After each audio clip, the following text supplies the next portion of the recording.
Local ট্রেনের জানালায় একটি মিষ্টিমুখে শ্যামবর্ণা মেয়ে বসে রয়েছে। উল্টো দিকে সুন্দরী একটি মেয়ে ও তার মা বসে। সমস্যা হলো, যখন জানালা দিয়ে সুন্দরী মেয়ের মুখে রোদ এসে পড়তে লাগলো, তার মা মিচকি হাসি দিয়ে বললেন মেয়েকে, সরে আয় এদিকে, ওই রোদে মুখ লাগালে ওর মতো হয়ে যাবে। অনেকক্ষণ ধরে মা মেয়ে মিলে মেয়েটির শ্যামবর্ণকে ব্যঙ্গ করে উঁচু দরের হাসি দিচ্ছিলেন। অবশেষে মেয়েটি মুখ খুলে বলল, রোদে মুখ লাগলে আমার মতো হয়ে যাবে? এতই সোজা? আমি সরকারি কলেজের ইতিহাসের অধ্যাপিকা, দুস্থ মেয়েদের স্বনির্ভর করার একটি এনজিওতে সক্রিয় কর্মী। অসুস্থ কুকুর দেখলে চিকিৎসার ব্যবস্থা করি, আর ফর্সা রং নিয়ে বিকৃত অহংকারে কাউকে ভুগতে দিলে থাপড়া দিয়ে সোজা করে দিই।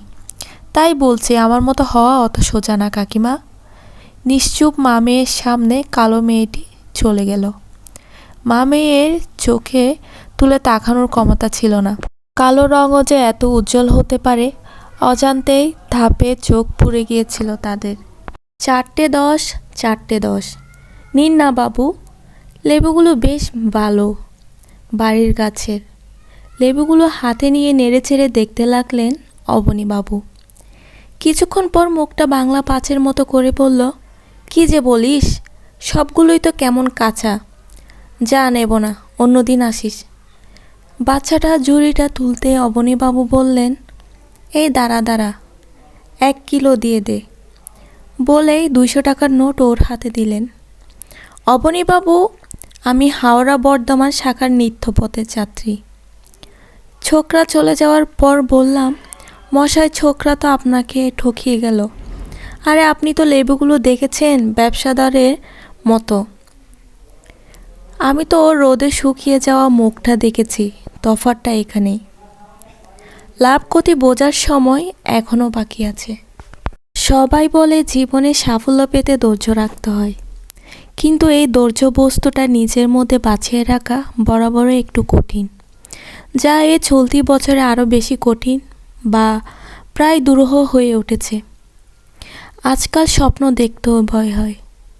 মধ্যবিত্ত পরিবারের সন্তানরা আজকের দিনে সত্যি বড় অসহায়।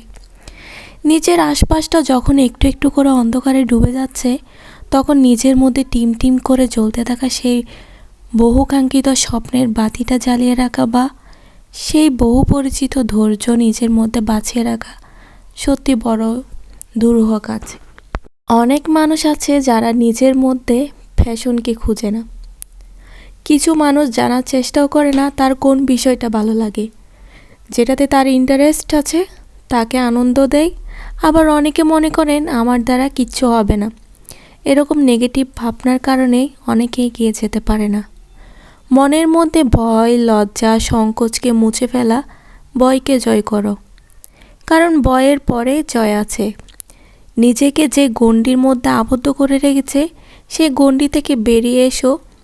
চেষ্টা করো, ইচ্ছা শক্তিকে প্রবল করো। ভেবো না মাঠে পা রাখলেই জিতে যাবে।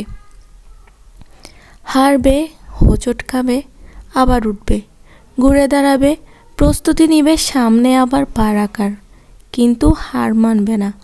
শেষে জয়ী তুমি হবেই। নিজেকে খোঁজো, নিজের প্যাশনকে খোঁজো। সো এভরিওয়ান, আসসালামু আলাইকুম। আশা করি আমার সকল ক্লে ভিডিওগুলো আপনাদের খুবই পছন্দ হয়েছে।